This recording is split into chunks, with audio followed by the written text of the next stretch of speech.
Hey everyone, welcome back. It is Icon. Thanks for checking out another episode. Today, we're going to be talking about things that are happening in the Call of Duty League. So, two teams that actually started the year pretty high in my power rankings have already joined the list of other squads that went ahead and made roster changes. So, before today or yesterday as you are watching this, London made the change to bring in Paul X, and also Toronto made the surprising change to bring in Insight. Both of those have kind of been rewarding already with Insight. I know they didn't get a W, but Insight looked fantastic at the Toronto home series, and London got their first victory with Paul X also on their roster. But yesterday, the two teams that made moves were the LA Thieves, who in my last power rankings were actually 4th on my power rankings, and the Minnesota Rokkr. So we'll go ahead, we'll break these down. If you guys haven't seen these, make sure you go check them out. But here's a tweet from the LA Thieves that says, "Welcome Venom to the LA Thieves starting roster." And if you go through and watch this, there's a 4-minute video on Twitter. It's at LA Thieves, where Mud Dog and JCap go through, talk about the roster move that was made, why it was made, and what's happening moving forward. So if you missed it, Temp is actually the player that is out. So we did get this tweet that says, "Best of luck to the team. Wish it could have went better." And this makes it seem like it might be a long-term move here. A lot of these, you don't really know if these people will be back or if they'll be switching back and forth, or if there's a period where they'll be seeing how the roster move actually goes. But Temp makes it sound like this is a pretty permanent move here. And if we go ahead and just take a peek at Venom, if you guys aren't familiar, Venom was part of that squad, that Wester Dynasty. Maybe you can't call it, maybe you can, I don't know. But Wester, of course, started the year basically winning everything, and then they broke up and people have went different ways. Paul X, of course, that we mentioned earlier, joining the London Royal Ravens. But you can see here all the first places, like in Cup number 4, in this amateur stage, and then eventually things ended up getting dissolved. But this is where Venom was from. Really great SMG. He seemed to gel really well. But I think what probably happened was once Paul X went ahead and made the move to London, you could start to see this group being dissolved a little bit. So Venom went ahead and jumped on this opportunity to join the LA Thieves.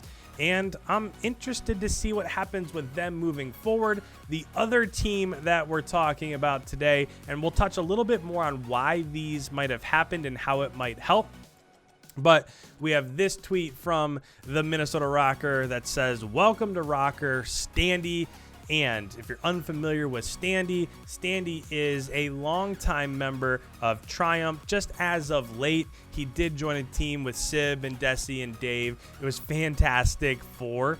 But as we go through on Triumph for the longest time, playing with General and Royalty and Dave, and of course things are kind of switching up. It seems like there's roster moves all over the place in the challenger scene, which is kind of to be expected. But you can kind of see as of late here, placings have been improved. Second in the 8th Cup, went ahead and actually won that number 9 Cup in the challenger scene. So I'm really excited to see what happens here. I think this move is perfect for what Minnesota needed, and we'll talk about the reasons why in a moment. Of course, you do have this tweet from Major Maniac. I do feel bad for him. This was kind of the question all along with this Minnesota roster, right? When you're looking at the roles, it's the thing that I kind of talked about. I thought that they could be dangerous if the meta ended up working out properly for them, but when you have Major Maniac and Accuracy, who were both main ARs, and I know a lot of people like to say, but Mike can be a flex, and he has done it in the past, and he ran the SOG for a little bit, and I get it. But when you only have 48 players in the entire CDL, you need guys. If you want to flex, you need Dashy, you need Celium, right? You need somebody that fits that role perfectly. And it just didn't quite work out all that well. With the M4, he was kind of able to squeak by, but We saw in the first week of stage 2 that trying to run the QBZ, it just didn't really work for him. And then he went ahead and tried to use the Krig against Florida in the second match. But you can see this tweet here that says, I've been benched by Rokkr. Although this may feel like one of the lowest points in my life in competitive career, I'm going to keep my head down and continue grinding. I will rightfully earn my spot back in the CDL, wherever that may be.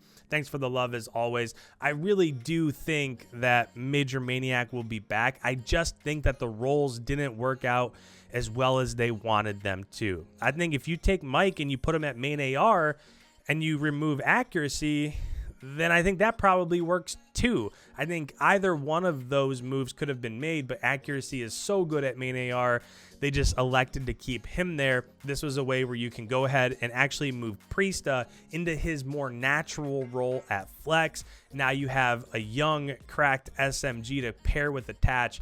I think this is going to be just an absolute home run for Minnesota, and it's exactly what they needed, because as of late, losing to Paris, losing to Florida, getting bounced by Toronto in the stage 1 major, it's not what they were looking for. I think this is going to work out well. Just as of late, if we take a peek, this is from breakingpoint.gg. If we look at some of these series, and I know you can't look at KD overall, but in a lot of these, what you're seeing out of LA Thieves is that right here, TJ and Slasher have actually been playing pretty well. They've been making a ton of plays. Slasher is always super consistent. Of course, we've seen TJ go on those runs in Search and Destroy and make some of those just unbelievable clutch plays. He's been playing really well. But Kenny and Temp, those two have been kind of going back and forth, and it just hasn't worked out well. So by adding somebody like Venom, that's going to secure Kenny in that flex role. Now you have another SMG to pair with TJ, and I think now Kenny can just be comfortable being in that flex role. He doesn't have to worry about trying to help on different areas of the map where Temp might not be getting the job done, or vice versa. You don't have to worry about pressing so much. He can go ahead, relax, be in that flex role. Now all of a sudden you got Venom and you got TJ. Again, I think that when you're looking at how different roles go back and forth, I think that this is one that could really work out well for them.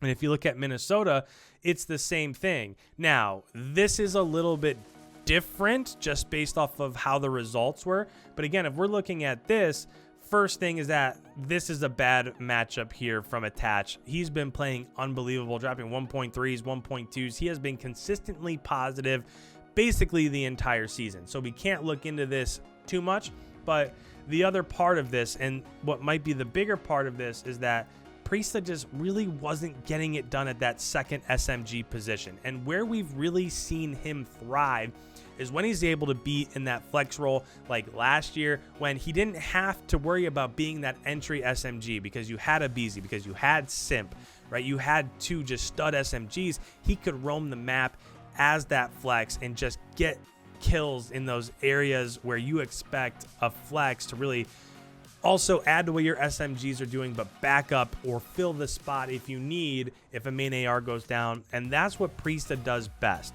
So if we go ahead and just look at this matchup from Florida, you'll see a little bit more of the same. Attach, again, he was doing his job. He was playing really well, even in this series where Skies was frying and Neptune and Slacked were playing really well. Attach still went positive even with all of that happening. But again, where you're seeing the problem is that this is just not the right. Trying to be an entry or another super fast SMG on the map for Priesta, that is not where he works best. So by making this move, again, I really think that accuracy or Major Maniac, really both of these guys could go either way. Again, if you wanted to take Major Maniac and make him the main AR and get rid of accuracy, I think either of those moves would have worked out.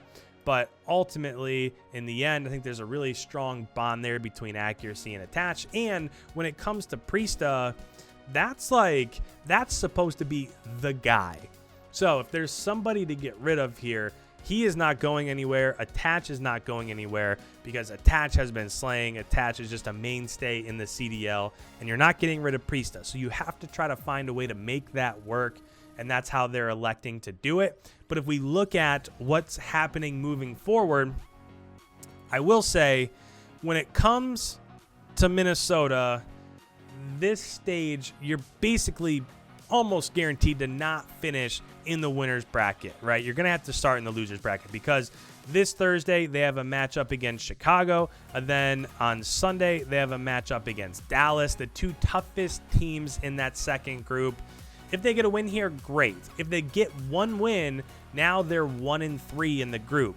If they lose both, they're 0-4 in the group, and they only have one match left, which is against Seattle. We all know that Seattle earned a victory, which many people probably weren't expecting.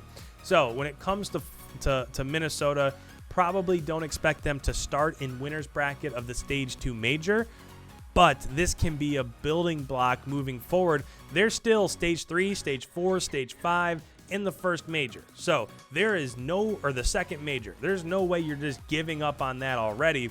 And when you look at LA Thieves, this one, again, probably going to be a pretty tough matchup here against Atlanta FaZe.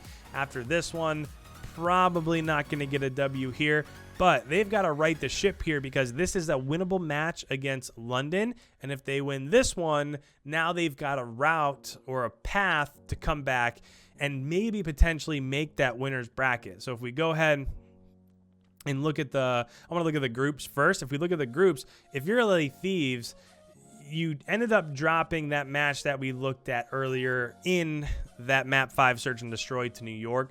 So this was a loss. You're probably going to lose to Atlanta, but moving forward, there's still a path there to gaining 3 victories. So if they're able to make this happen, now all of a sudden they could potentially start in the winner's bracket. Whereas if you're looking at Minnesota, lost to Florida, lost to Paris, you'd have to get a W in each of these 3 matches probably to make winner's bracket. We already went over the scenarios. That's probably not going to happen. Last thing to look at is to just look at the CDL points. And I do like the fact that these teams are making moves right now. Because if you're looking at CDL points, I know it's early, but with a 3-5 record here from Minnesota, all they need is just one win.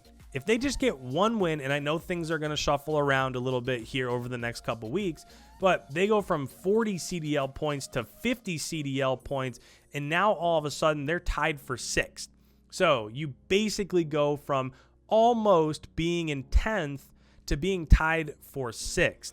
And if you make a run at the major, there's no saying you couldn't jump up to maybe not 5th. That might be a little bit too high, but there's a path there for them to start to regain and rebuild and get back on that winning track. And the same thing for LA Thieves. LA Thieves is right here at 5th, and they're not playing terrible. They're 6-4 with a 21-18 map count. And if they get one more victory, we saw earlier their group and how possible it is, how easily possible it is for them to go on a little run here. If they get 3 wins or even 2 wins to put them at 100 points, now Optic's probably going to get some W's here also. But if they get to 100 points, that could easily move them up here to 4th place. New York still has some challenging matches in front of them. So we'll see what happens, but I really do like the fact that these teams aren't waiting until the very end, until the 5th stage, or trying different things here and there to make it work. Maybe it'll work. Hopefully it'll work. I like the fact that they're just going after it, making changes, and if it doesn't work, well, you weren't winning before either. You weren't where you expected to be before. So let's just go ahead and let's see what happens here. So down in the comments below, let me know what you guys are thinking. Do you like the move from LA Thieves? Do you like the move from Minnesota? Where do you see them at the end of stage 2? Do you think Minnesota probably takes another stage to get rolling here? Do you think that this is an immediate home run for LA Thieves? Let me know down in the comments below. If you're new around here, you enjoy this sort of breakdown of the CDL, make sure you go ahead and hit that subscribe button. Leave a like if you don't mind, as it really helps out the channel. And with that, we will see you guys in tomorrow's upload.